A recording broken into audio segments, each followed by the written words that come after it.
What is going on, everyone? Welcome to the Slaw Sports Show. I'm your host, as always, Cole Noble, aka Slaw. Happy Friday! We're back here for another episode of the Slaw Sports Show. Every Friday, it's a feel-good Friday night.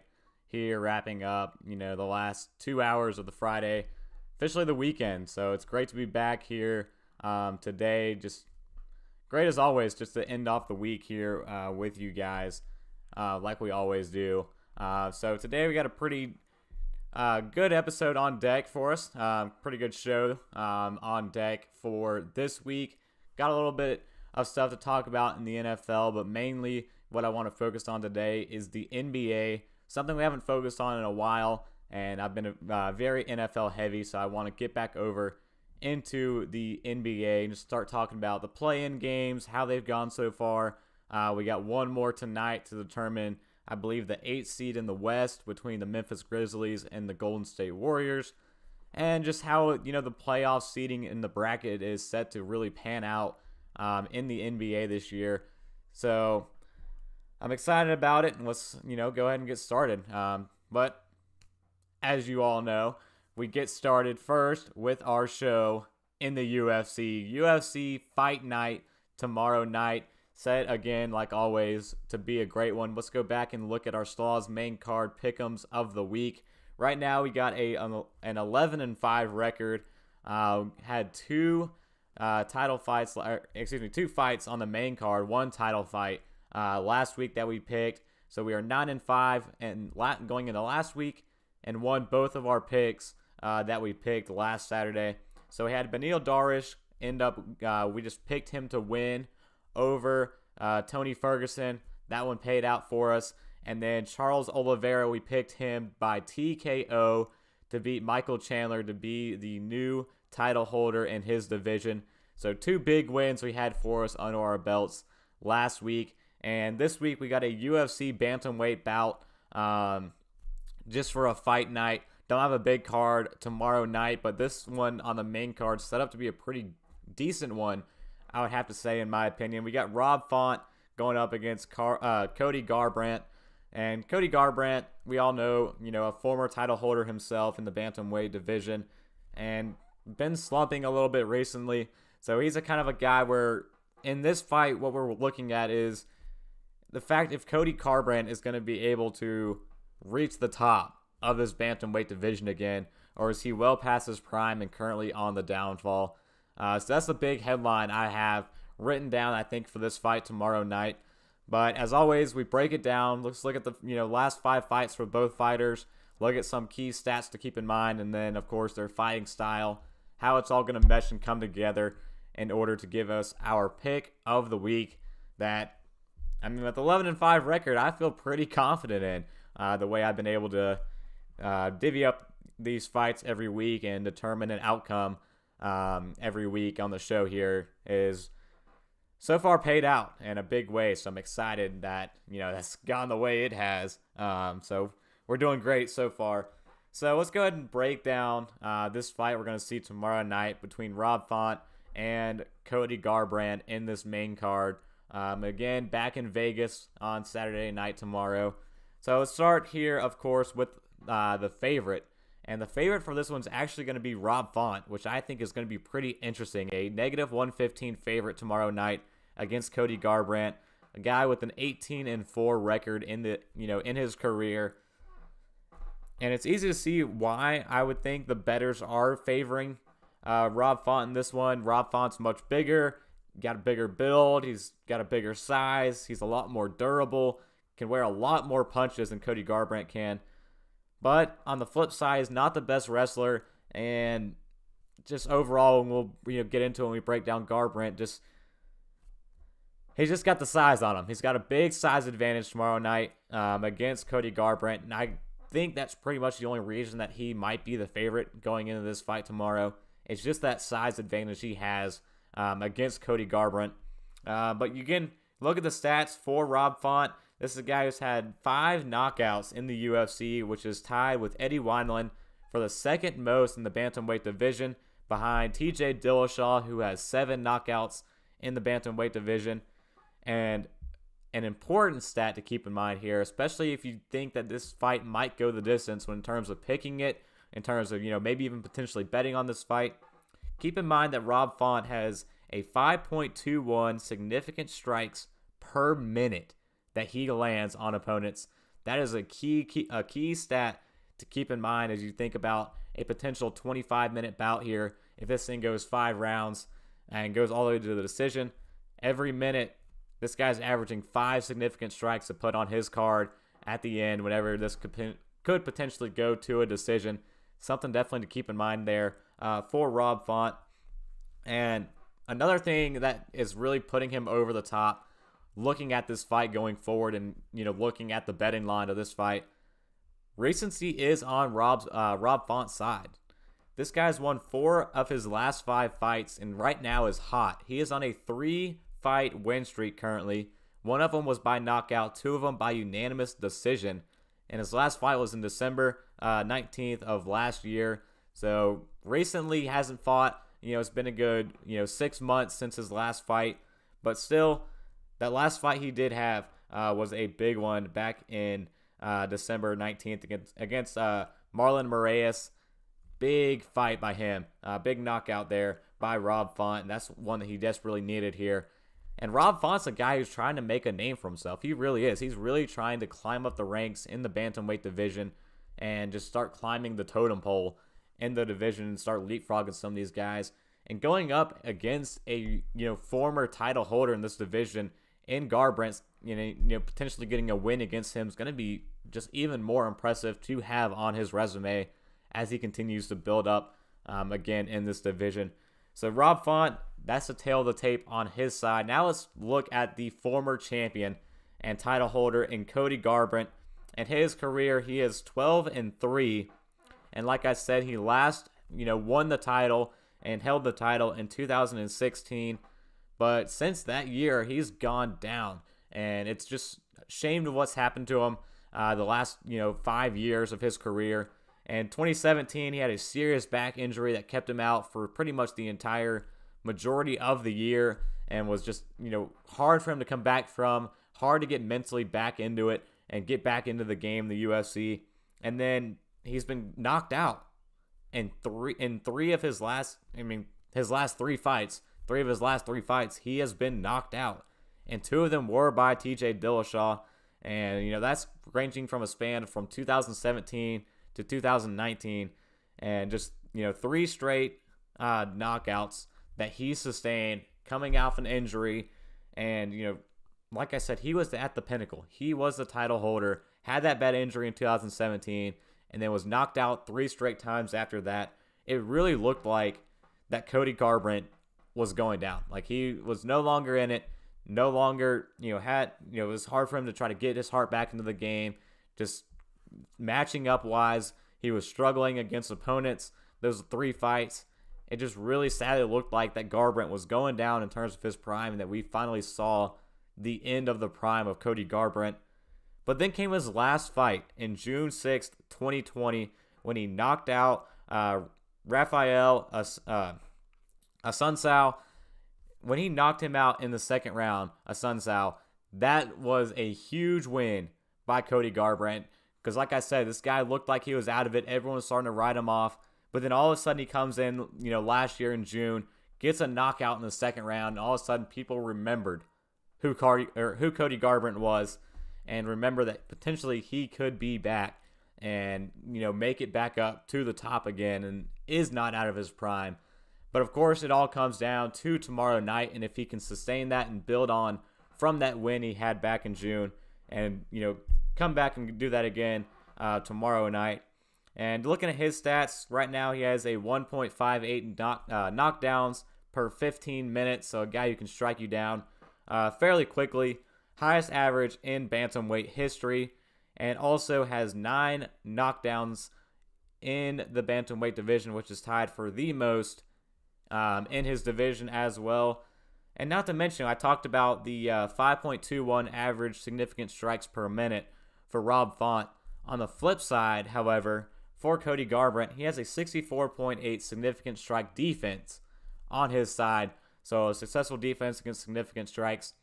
So this one's going to be interesting to see how it pans out. Both guys really aren't big wrestlers, and just two different style of, strikers on their feet and standing up. Neither one of them's a big leg kick guy. They're both really just strikers in this one. And like I said, traditionally you would think, and when two fighters are going against each other, and both of them are strikers and stand-up guys, and they like being comfortable standing up on their feet, you would think that the guy that's much bigger and much stronger, like Rob Font is compared to Garbrandt, that you would pick him, which explains again, like I said, him being the favorite tomorrow night. But in my opinion, Cody Garbrandt is just so much faster than Rob Font.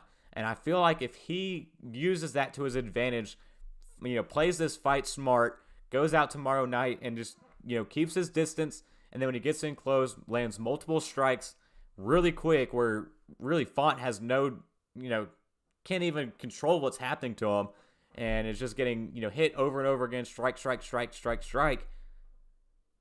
Garbrandt might end up pulling this one out tomorrow night. And just the problem is he can't get caught. The way that Rob Font is just much bigger than him, much stronger than him tomorrow night, if Rob Font lands one punch on him that is, a significant strike at the right time, he can knock down Cody Garbrandt, and it could be for good in this fight tomorrow night. But in my opinion, like I said, I just think that Cody Garbrandt is just too fast. I think the speed is really going to be on display tomorrow night in this fight, and that Rob Font won't be able to deal with it. And of course, Cody Garbrandt, a former title holder, former champion, he knows what's at stake in this fight, and he knows where to get his, get his head in the right space, get in the right mindset, and he's been training for this fight. I'm going to lean here, and I'm going to have to go with Cody Garbrandt for my Slaw's main card pick 'em of the week. I know I'm going with the underdog here. I'm going against a negative 115 favorite. But again, I just think Garbrandt, he's got experience on his side. He's got a big knockout coming off of from last year. A lot is going right, when for a long time it was going wrong for Cody Garbrandt. And I want to see him continue to build up that, confidence back in him, that he can still make a run here late in his career if he wants to. And so I'm going to take Cody Garbrandt tomorrow night. I'm going to take him, just like I did last week with Dariush, over Ferguson. Don't know how this is going to go down, but I will be taking Cody Garbrandt over Rob Font, however it may be tomorrow night in this bantamweight bout. Again, just the speed is going to be the difference here in this fight. So my Slaw's main card pick 'em of the week, again, 11-5 record. We're going to take Cody Garbrandt, however it may be, against Rob Font. So that's my main card pick 'em of the week, and we're going to take a quick break here in just a few minutes and, just bouncing over to some other news going on in the world of sports before we get to the remainder of today's episode. Like I said, talking, of course, about the NBA playoffs and a big play-in game currently going on right now between the Memphis Grizzlies and the Golden State Warriors. So we'll fill in kind of during our break. We'll check it out and give you a little fill-in of what's happening right now. If for those of you who aren't following along with that game and how that's currently set up right now. But we're going to take a quick break, and we come back. We'll get to some headlines in the sports world at the moment, and then get over and start talking about some basketball. So sit tight. We'll be right back here on the Slaw Sports Show.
All right, and welcome back here to the Slaw Sports Show again. I'm your host, Cole Noble, aka Slaw, and continuing on with this week's episode.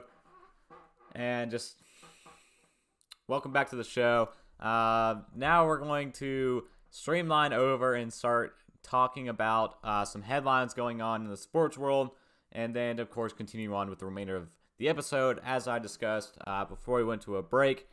So right now, arguably the biggest headline right now in the entire sports world, Phil Mickelson right now down there in Kiawah in South Carolina at the PGA Tour after Friday is leading the tour right now. He is leading the major right now at 5 under, tied for first. Phil Mickelson is back. He might be back. I mean, like I said, talking about the Cody Garbrandt and how he might be well past his prime, and in the golf world, in the PGA world, people are thinking that for a while now about Phil Mickelson. But watch out for old Phil. Old Phil right now, sitting tied for the lead after Friday, is quite impressive. Even more impressive when you think about the fact that he is now the 6th player since 1900 to lead or co-lead a major after a round in 4 different decades.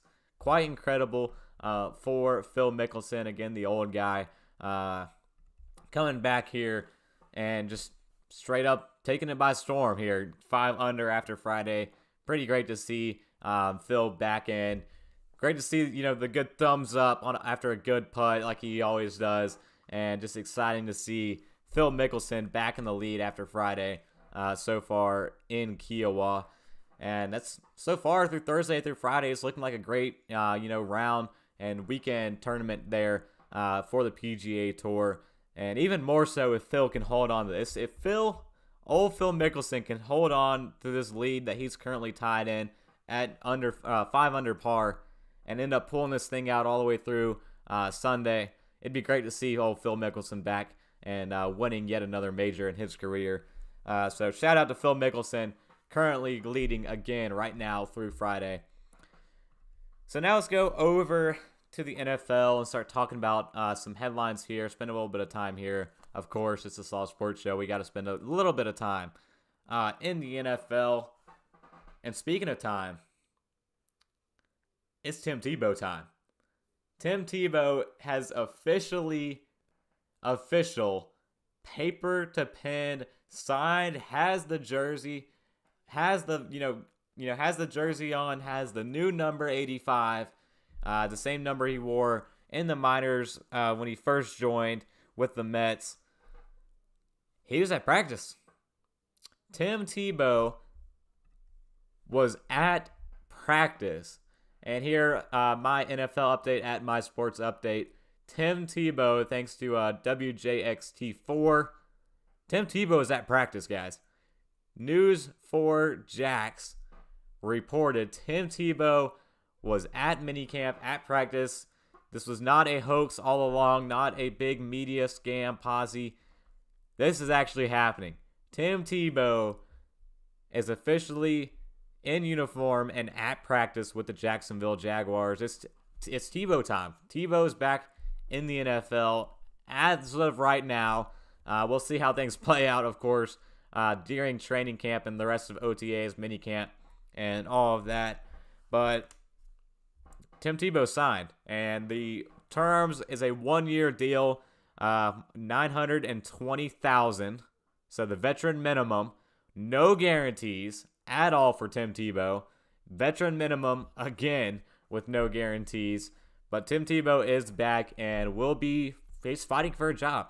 He will be fighting for a spot on the 53-man roster as a tight end for the Jacksonville Jaguars. And depending on what happens with Tim Tebow, obviously, in my opinion, this to me looks like a huge media boost, a huge PR stunt by the Jacksonville Jaguars that may or may not pay off in terms of on the field and what he can do with the Jacksonville Jaguars, with old Trevor Lawrence down there in Duval County. That's exactly what he can bring to that offense if he brings anything to that offense once the season starts as a tight end. But all I know is that right now, Tim Tebow is the number one selling jersey right now in the entire National Football League. Again, as of right now, this morning he came out whenever they announced the number 85, quickly jumped into the top 5. Now, as we speak, he's top 2 and he's not 2. Tim Tebow back to being number 1, the number 1 selling jersey right now in the NFL. Is it worth it? Maybe not, considering the guy might not even make it to the active roster for week 1, might not even make it to the 53-man roster by the end of training camp. But it's exactly what Jacksonville was hoping for. This guy was the embodiment of the city of Jacksonville, the state of Florida, his entire career, going all the way back to high school, college, NFL. Guy's always been a huge Florida, huge Jacksonville guy, always been loved by the city and by the state, and of course by Urban Meyer. So it was all set up, of course, always for, I think, for him to come over. It really just, I don't know how, that's what everyone's saying. I'm going to say it too. I don't know how I didn't see this coming with Tim Tebow, because it looked like, this was inevitable with Urban Meyer coming back into the league. Tim Tebow earlier, way before the draft, talking about he might want to make a return. It was all set up for him to come back to Jacksonville at some point with Urban Meyer, and he's here now. It's actually happening, Tebow time, with the Jacksonville Jaguars, and this is exactly what old Sean Khan wanted for his organization. He wanted someone that could come in and sell tickets. Someone that could come in and give the Jacksonville Jaguars a fan base. Give them some fans, put butts in the seats at the arena. And Tim Tebow, he could be that guy. Urban Meyer could be that guy. Travis Etienne could be that guy. Trevor Lawrence, of course, could easily be that guy to put butts in the seats and sell some tickets for the Jacksonville Jaguars in order to, hopefully not move them over the pond to London. But, of course, Tim Tebow, like I said, he's a huge commodity. He's a huge name in the Jacksonville area, in the entire state of Florida. And him alone, I think, will sell tickets for the Jacksonville Jaguars. So it's great to see Tim Tebow there. Again, don't really know how that's going to pan out going through the rest of the offseason, but I'm excited to see some videos come out. That's what I want to see. I want to see some reporters out there recording some videos and showing Tim Tebow, old Tebow, catching some passes from Trevor Lawrence, running some routes, see how crisp he actually is out there. Because in the picture, he looks like a tight end. He doesn't look like the quarterback that he once was. He's bulked up a little bit and knows what he has to do. But it'll be interesting to see him finally, put the hand in the dirt. Maybe we get some tape of him blocking some big guys. Just a different beast and a different animal that Tim Tebow's looking to take on at tight end. And I'm ready to see, some footage of him actually, playing tight end, on the roll and taking on the role of, blocking, pass catching, route running. See what he can do in that different side of an offense in the National Football League. And, again, just see what happens going forward with training camp. Is Tebow actually going to make the roster? Is Tebow going to catch a touchdown pass from Trevor Lawrence? Is Tebow going to throw a touchdown pass to Trevor Lawrence? It'll be interesting to see how this situation and, just how the entire thing pans out down there in Duval County going into the season. It'll be definitely one to watch. And so far, thankfully, stolen a lot of attention off of Aaron Rodgers and the Green Bay Packers, which that whole media triflade there going down, parade around the Rodgers Green Bay Packers rumors hopefully might be soon laid to rest with Aaron Rodgers allegedly there, hopefully striking a deal, working out some, negotiations with the Green Bay Packers. Hopefully, Aaron Rodgers up here gets something figured out going forward. But Tim Tebow is definitely taking the pressure off of Rodgers. Really the only Rodgers news out this week, and technically it was not, months ago, weeks ago, were the rumors of Aaron Rodgers potentially being on a golf course with said owner of the Denver Broncos, John Elway. A little bit of some tampering potentially going on said golf course. But apparently it was just the right place, not the right time. But they were both on the course, but weren't together, wasn't really the same time, and again was weeks ago. And that has since, of course, throughout the week been proven false and completely fake news, false narrative going on with Aaron Rodgers. Yet again, not surprised at all. That's going to keep continuing until Rodgers signs the contract, teams back up with Matt LaFleur and the Packers, and that offense they got brewing there to go on another run to bring old Lombardi back home to Lambeau up here. So that's the best case scenario that we can say with Aaron Rodgers. But again, media bullcrap still going around with Aaron Rodgers, not buying any of it, not even listening to it, in one ear, out the other. Honestly, quite tired of just false narratives being written about the situation because it's the offseason and what else is there to talk about. Not good reporting, in my opinion, and quite honestly, pretty annoying to keep seeing stuff like this pop up, and then 2 weeks down the line, oh, that actually happened 2 months ago and is actually false. So that's just what personally my thoughts on the situation are. However, rumors that actually might have some weight to them and might actually be true here in the near future is Julio Jones. Julio Jones, and increasingly here at the late part of this week, the latter part of the week, the Julio Jones trade rumors have been intensifying. And nothing official yet. We haven't heard about teams calling or the Atlanta Falcons taking calls as of right now.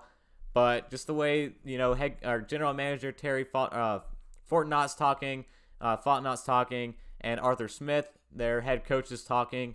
Neither one really explicitly have talked about Julio Jones and the situation. They just keep playing it off and moving on from the questions from reporters. And I don't know. It's like I said, this thing might be intensifying as we get closer and closer. I mean, we're a week and a half away from June 1st, which is the June 1st designation when all of the contracts officially start and come into play. And as of right now, the Atlanta Falcons have $600,000 in their salary cap, and they need to free up more, a lot more. They have to have $13 million to just pay their rookie class by June 1st, and they only have $600,000. Somehow they got to get that number up to $13 million within the next week and a half. Whether it's restructuring a lot more players, there might be some cuts being made even before training camp. But Julio Jones, if he gets traded after June 1st, which of course they can trade him now with the June 1st designation, saying it won't be official until June 1st. But if Julio Jones gets traded, that will free up $15.8 million.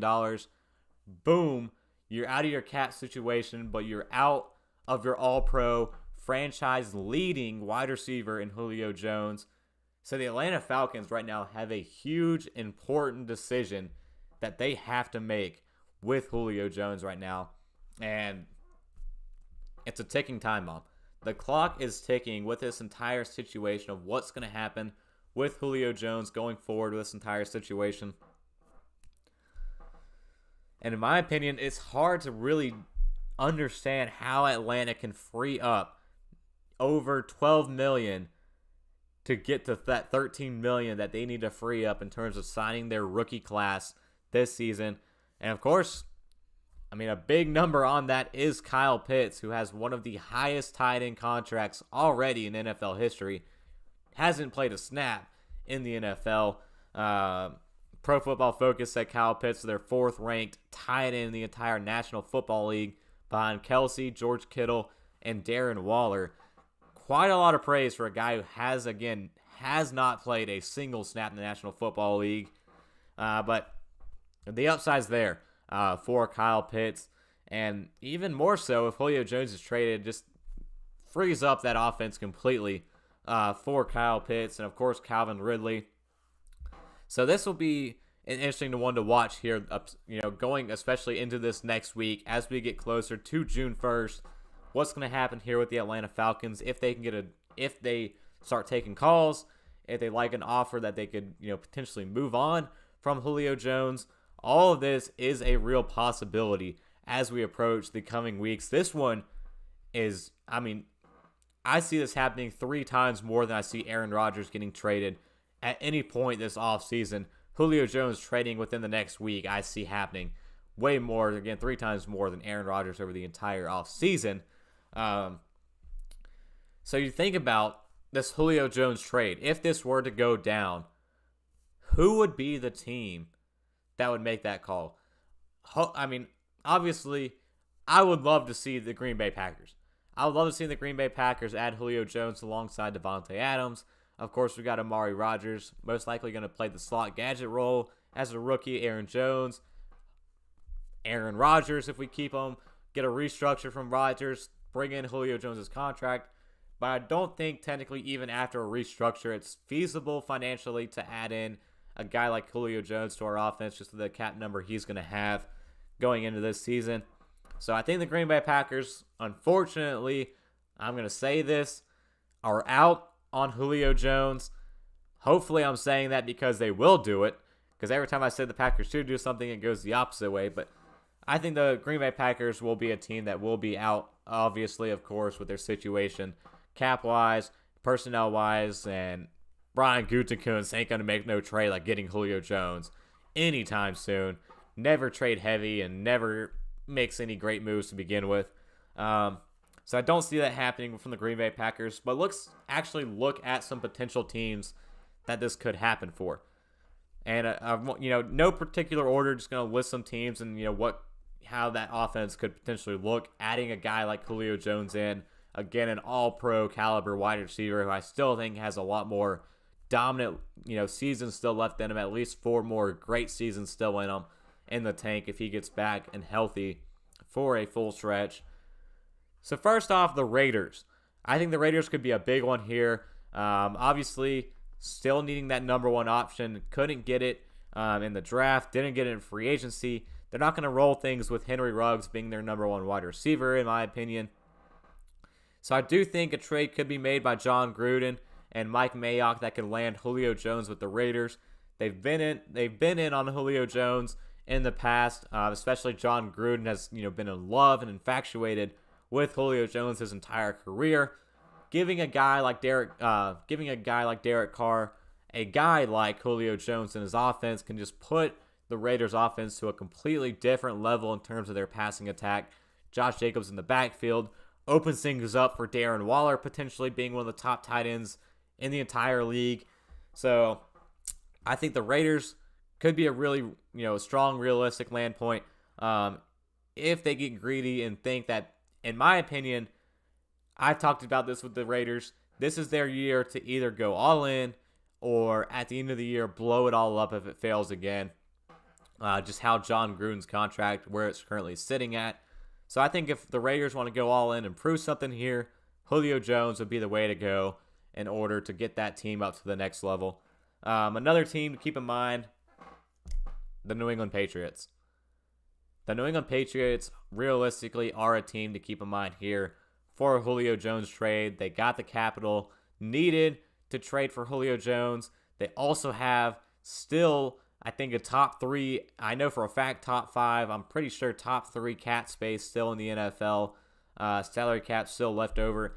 Even after having the most money spent in the NFL history during the offseason in terms of free agency, still have, I'm pretty sure, a top 3 cap space in the NFL.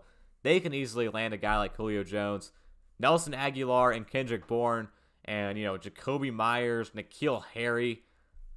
That's their wide receiver room.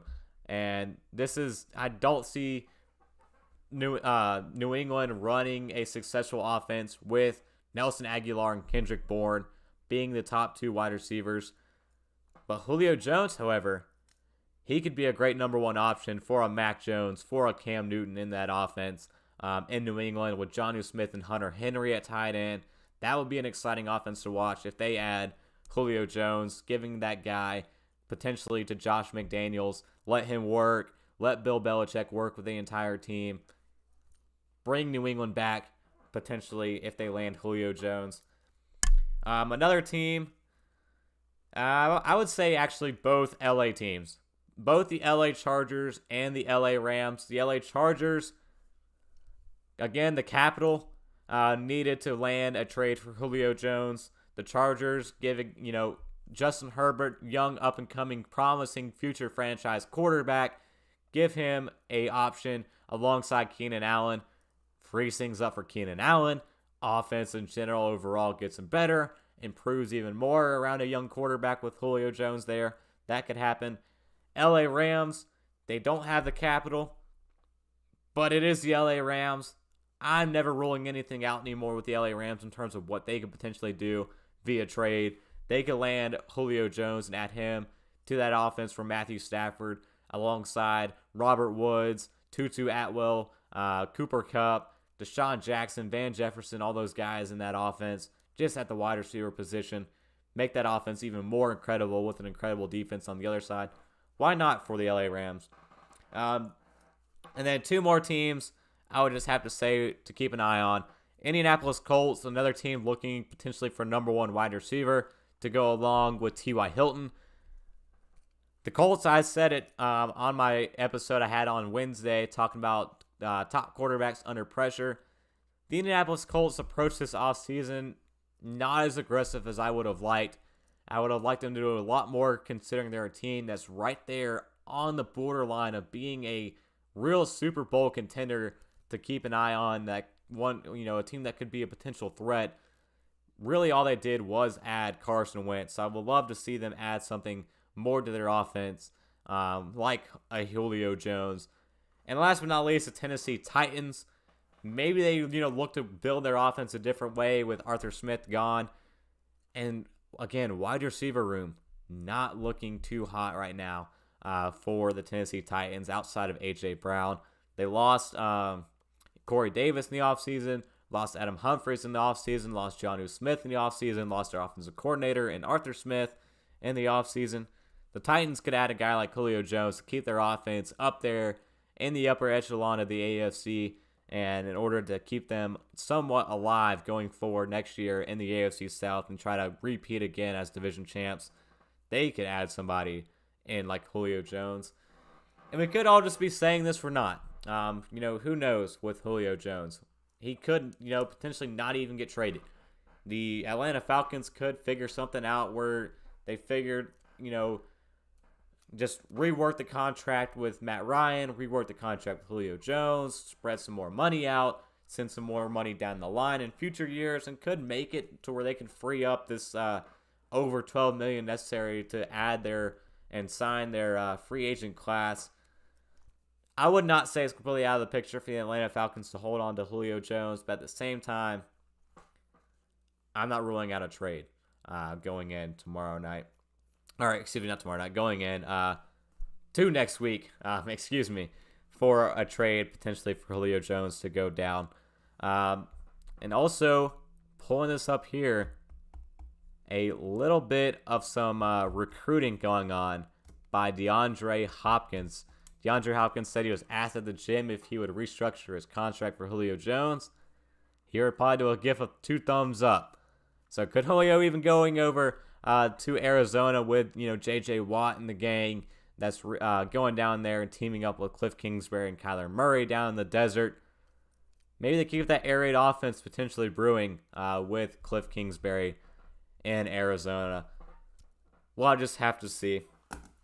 But for now, that's enough football, I would say, for today's episode. It's just been last 20 minutes or so over in the NBA because we're talking playoffs here on the Slaw Sports Show.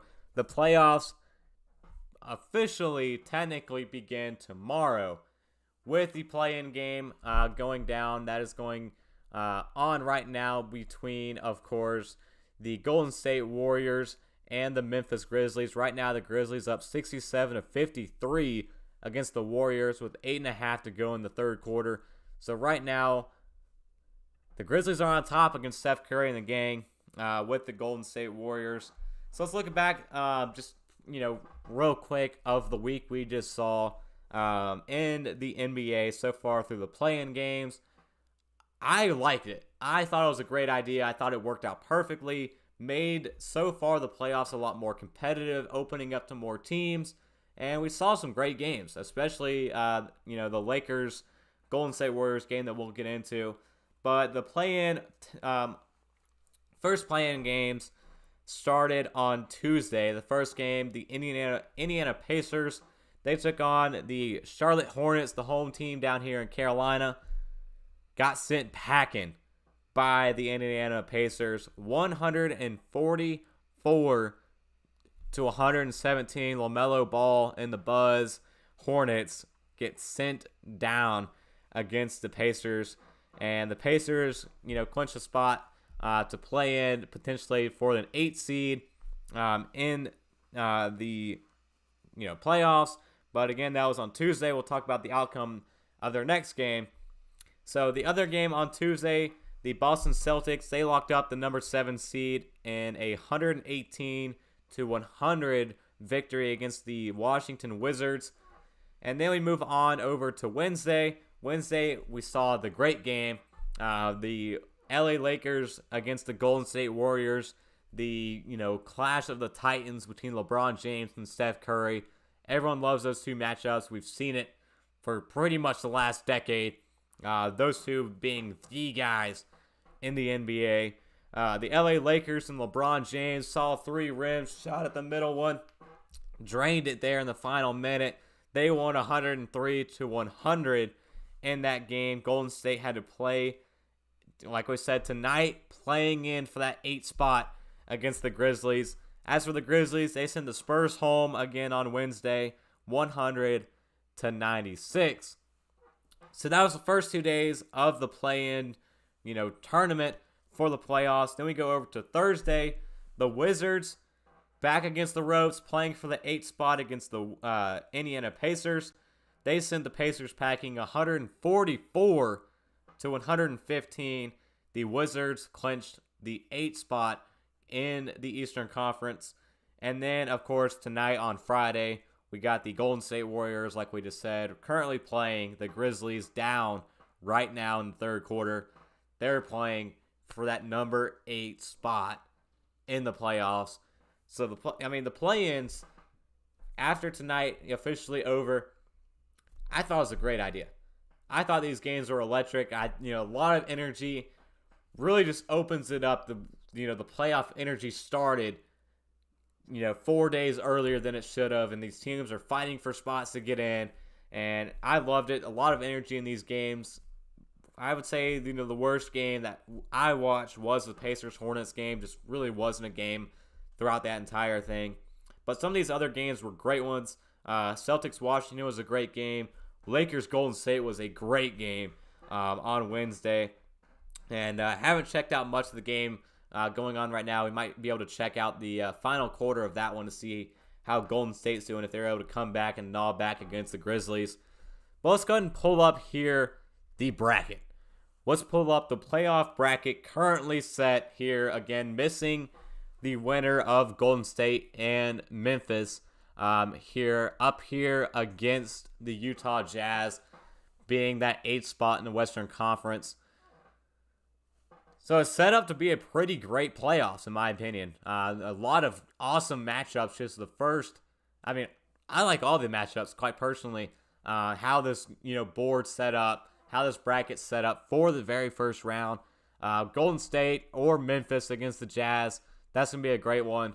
The LA Clippers against the Dallas Mavericks.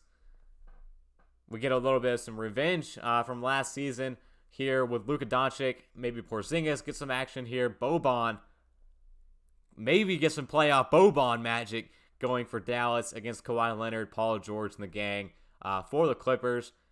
And then we get the 3-6 game in the Western Conference. Denver Nuggets against the Portland Trailblazers. Don't sleep on Dame time in the playoffs here. I don't care if Nikola Jokic, I don't care if he's the finalist for the MVP or not. Don't sleep on Dame time come playoff time, especially with the Portland Trailblazers.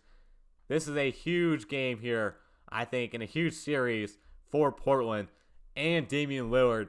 This could be the statement game if they lose first round for Damian Lillard to finally start saying he's going to need some help in this on this team, or else he's going to start demanding some demands real soon in Portland.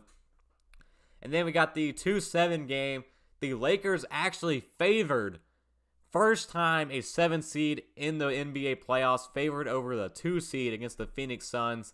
I know earlier we had a big Phoenix Suns fan in the chat, in Gray Ost, and also was a former guest on the show. Gray Ost, big Phoenix Suns fan. I wonder what his thoughts are right now, having the Lakers favored over his Phoenix Suns, despite them being the 2 seed in the Western Conference. That'd be a great one. And also keep in mind of this matchup as well, the first time LeBron James and Chris Paul will face off in the playoffs.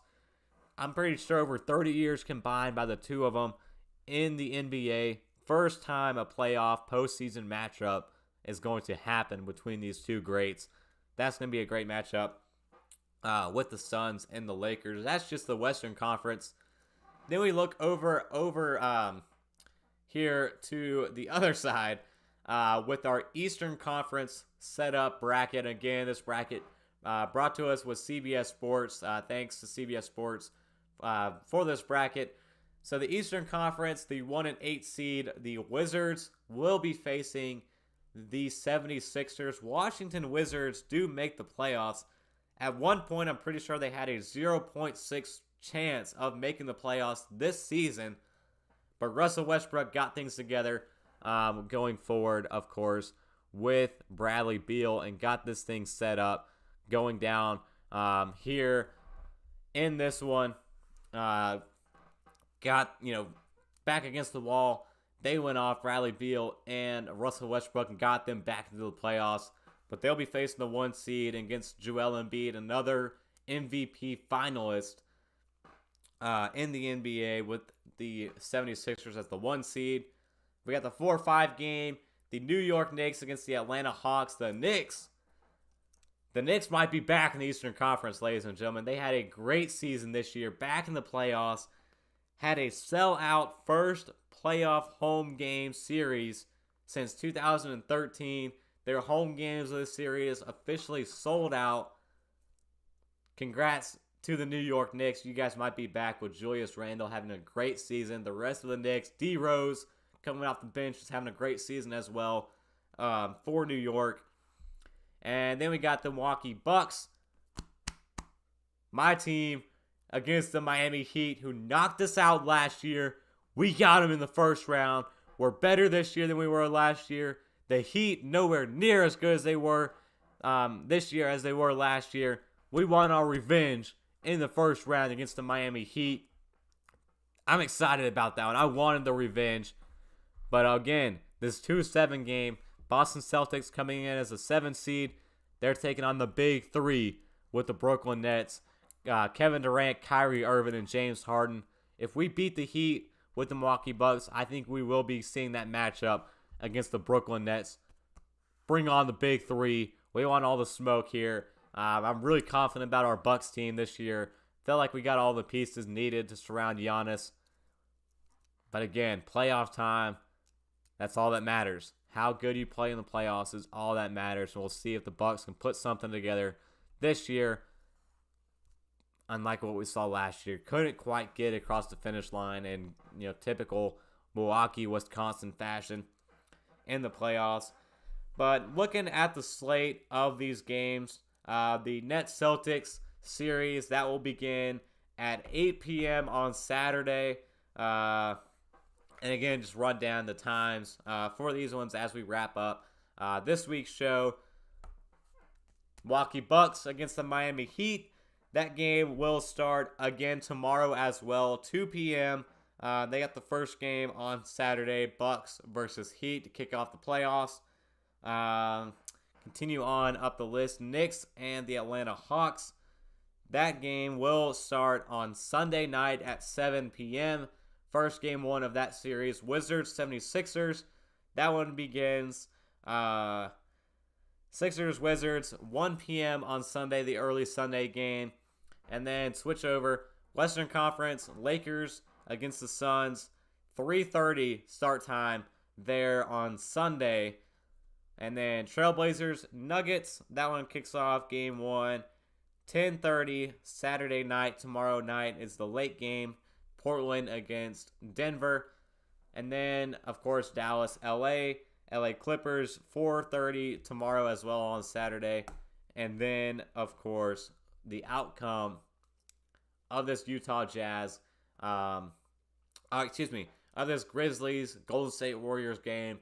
Winner takes on the 1 seed Utah Jazz to wrap up the NBA playoffs. So that's all we have. Just want to give a quick breakdown of the playoff bracket, and not going to really give my picks through it this year. I haven't been following it as much to really pick what I think is going to happen. All I know is the big three in Brooklyn is going to be a force to be reckoned with. Personally, this Milwaukee Bucks team this year has a special place for me. The New York Knicks, I wouldn't sleep on them. Portland Trailblazers, another team I would not sleep on in the playoffs this year. And then, of course, you got the top seeds. You got the Sixers. You got the Utah Jazz, Denver Nuggets, Phoenix Suns might pull something out against LeBron James and the Lakers. A lot of great games of playoff basketball coming up this weekend, throughout the week, and the weeks beyond as we continue through the playoffs. Exciting times. Always love talking playoffs on the Slaw Sports Show. But unfortunately, I believe that's all the time we have, and all pretty much we have to talk about for this week. So thank you all for tuning in. Thank you all for joining for this episode of the Slaw Sports Show. And again, UFC bantamweight bout tomorrow night, UFC Fight Night. Keep in mind, 3-5 is Slaw's main card pick'ems of the week. Pretty solid record, if I do say so myself. And our pick tomorrow night, we're going to take Cody Garbrandt. Just however he gets it done, we're going to take him tomorrow over Rob Font in that bout tomorrow night as the main card pick'em of the week. So again, thank you all for joining. If you haven't checked out our episode that came out on Wednesday, go and check that one out. We list our top 5 quarterbacks I think are under the most pressure going into next season in the NFL. Great episode that we had. Just a quick rundown, talk back and forth, spit some ideas and some situations going down for those 5 quarterbacks that we discussed, and of course those 5 teams for those 5 quarterbacks that we talked about on Wednesday. So if you missed that, go ahead and check that out. But again, I think that's all we have. We're going to wrap it up for the episode and for the week.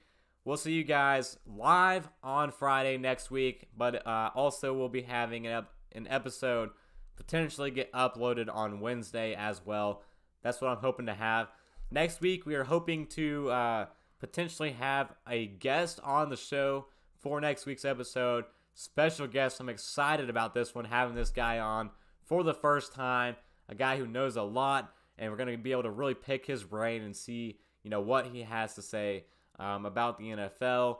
Big Atlanta Falcons fan, see what he has to say about the Atlanta Falcons as well, and an Elon University alumni as well. So excited to have him come on the show. We're going to keep it as a surprise until next Friday to see if we do get this 100% booked, but hoping to have a guest on the show next week on Friday. But that's all we have. We're going to call it quits, log off here. So thank you all for joining. And as always, and until next time, peace.